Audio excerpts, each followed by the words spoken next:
Good evening. I'm General George Casey, and as you heard earlier, I was the U.S. commander in Iraq from 2004 to 2007. And so I have some firsthand experience dealing with the forces of the Iranian regime. And I've been asked to share those experiences with you tonight because as I've been reading the press back in the United States, I hear people starting to say that because the situation in Iraq has gotten so bad that we might have common interests with the regime in Iran. I am here to tell you, from my personal experience, that is not the case today, and it certainly was not the case when I was in Iraq from 2004 to 2007. I think it's important that we remind ourselves that, particularly with Iraq, we have fundamentally different views. And I believe this from early after I went into Iraq. I believe the regime's goals in Iraq were twofold. One, that they wanted a friendly, supportive Iraqi government in place. But two, they wanted the United States government to fail in its efforts to help the Iraqis build a government that was fairly representative of all of the ethnic and sectarian groups in Iraq. And I believe that type of government is fundamentally important to stability, not only in Iraq, but also in the region. And I watched how the regime pursued those goals aggressively through a three-pronged approach. First, they built political influence by financial contributions to Iraqi political parties and political leaders. Second, they built public support by economic contributions to communities, especially in the southern part of the country. And third, they fostered sectarian violence. I can tell you that our knowledge of their activities grew over time, but by mid-2006, there was no question that the regime leadership was actively supporting terrorism inside Iraq to accomplish its political objectives. It was also crystal clear that they were playing a significant role in training and equipping Shia militias that had the effect of sustaining the sectarian struggle that went on there from 2006 to 2008. And lastly, because of that role, they are directly responsible for the deaths of hundreds of coalition forces and thousands of Iraqis.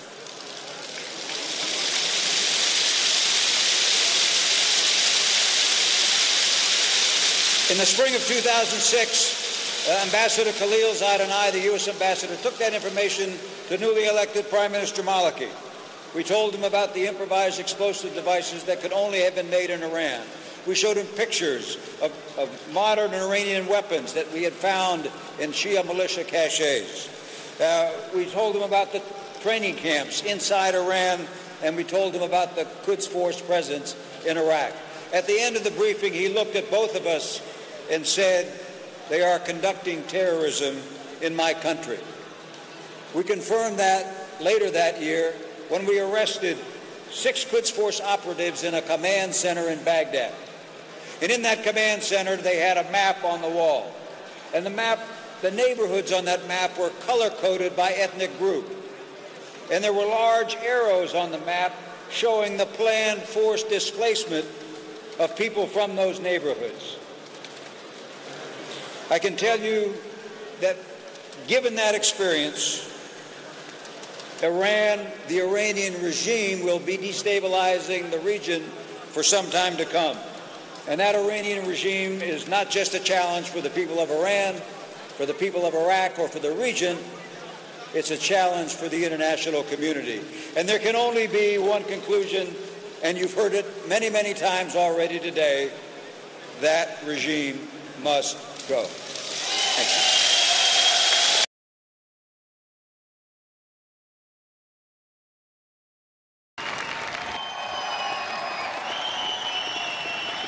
Thank you very much. Thank you. It's a great honor to be here today. The Ayatollahs have never been closer to their 30-year-plus objective of getting deliverable nuclear weapons. They are clearly intent on getting an agreement with the 5 permanent members of the Security Council in Germany that will lock that achievement in.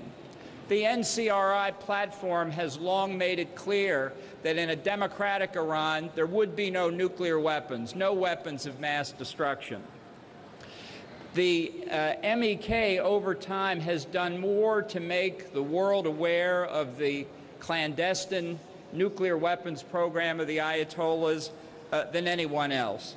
There's simply no evidence that the mullahs have made a strategic decision to give up nuclear weapons. Indeed, all of the evidence is to the contrary. The fact is that negotiations and sanctions have not slowed down the nuclear weapons program at all, nor have they slowed down Iran's offensive behavior, its aid to the Taliban, its aid to Hamas, its aid to Hezbollah, its aid to the Assad regime, its aid to the Houthi in Yemen, its aid to the Baghdad government. All of this is evidence of a belligerent, aggressive attitude on the part of the Ayatollahs, even before they get nuclear weapons. Look, this regime has been lying for 35 years. Who in his right mind thinks they're going to change their behavior now over such a critical priority?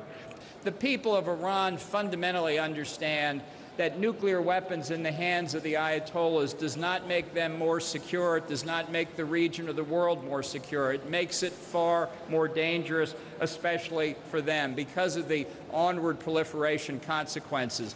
It will mean the effective end of the Nuclear Non-Proliferation Treaty. It will tell everybody else in the world who aspires to nuclear weapons that with a little time and a little energy, you too can have nuclear weapons.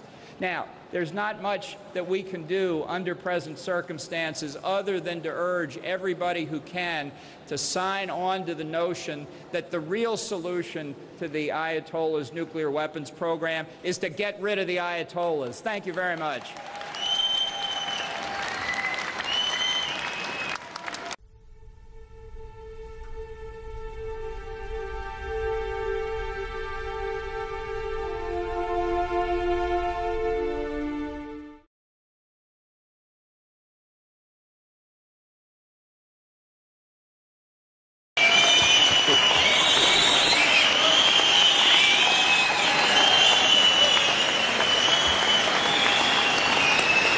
Ladies and gentlemen,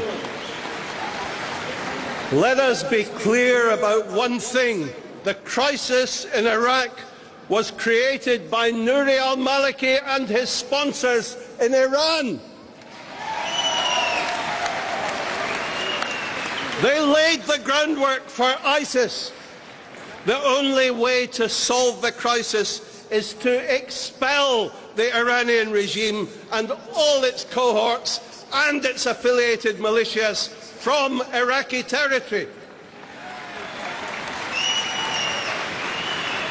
Then we must reintegrate the Sunnis into the political process by bringing back prominent people who were expelled by Maliki, like Dr. Tariq al-Hashemi. And finally, we need to reawaken the Sunni tribes, and that means rearming them, training them, and getting their help to drive ISIS out of Iraq.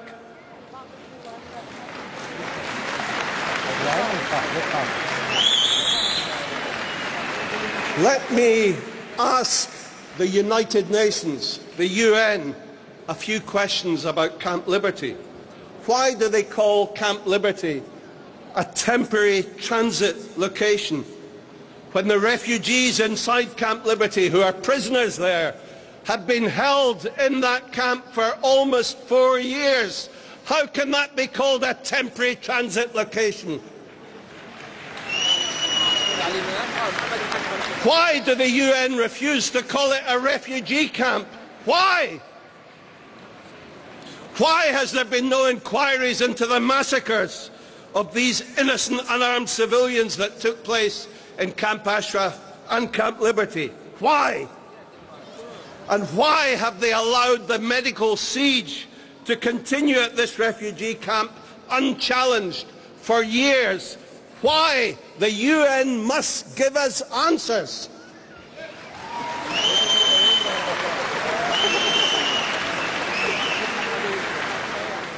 They are the heroes. I call on the US, the UN and the EU to protect these people, not to betray them. As my good friend Alejo Vidal-Quadras just said, I have written a book entitled Self-Sacrifice, Life with the Iranian Mujahideen, in which I identify the guilty and name and shame those who have betrayed the residents of Ashraf and Liberty. It's my personal testimony. It is my tribute. It's my tribute to the PMI over the many decades and to the tens of thousands who have sacrificed their lives so that future generations in Iran can enjoy freedom from tyranny. I have dedicated my book to Mrs. Maryam Rajavi and to peace and freedom for the Iranian people. Long live Mrs. Rajavi, long live the PMOI!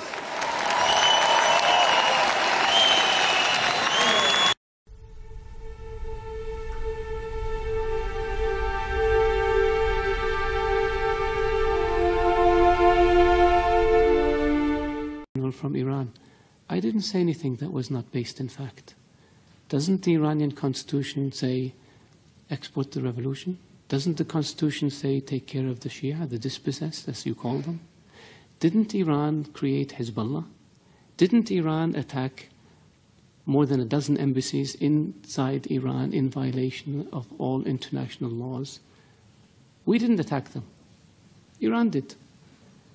Didn't Iran manage, plan, and execute the 1996 attack in Khobar Towers against the American Marines?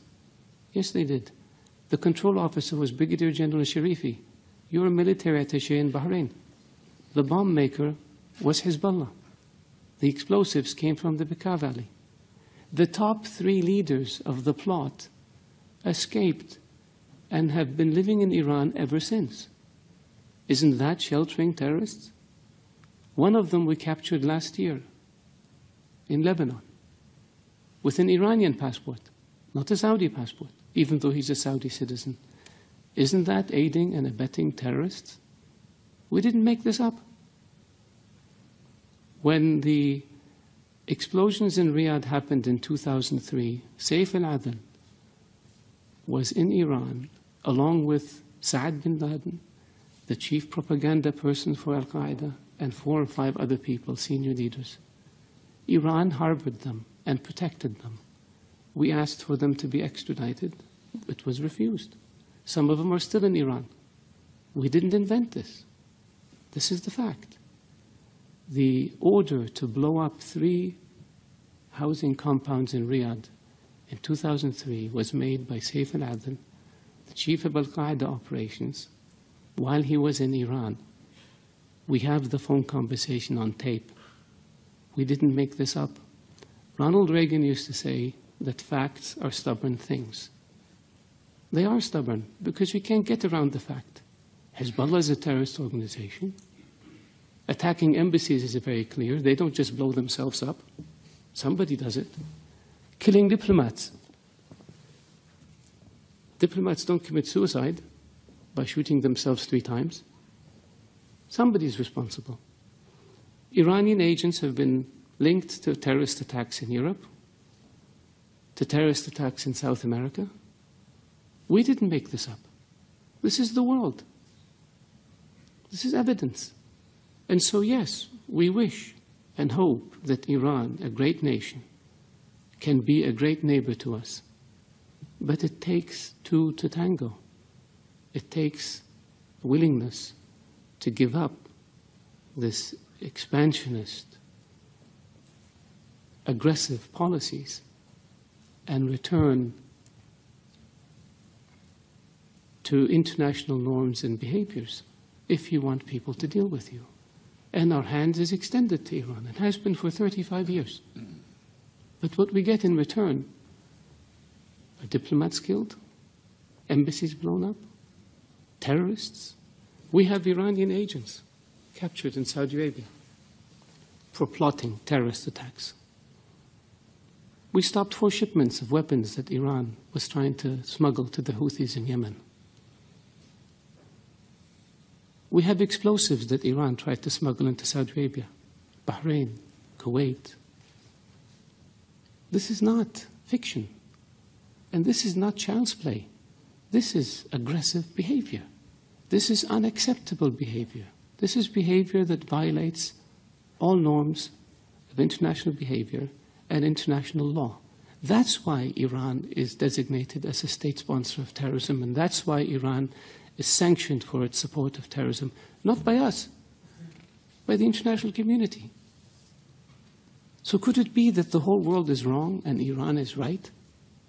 Could it be that maybe international law that says peaceful relations and non-interference in the affairs of others is wrong, and Iran's approach of aggressively pursuing your objective, irrespective of how you do it, is correct? I don't think so.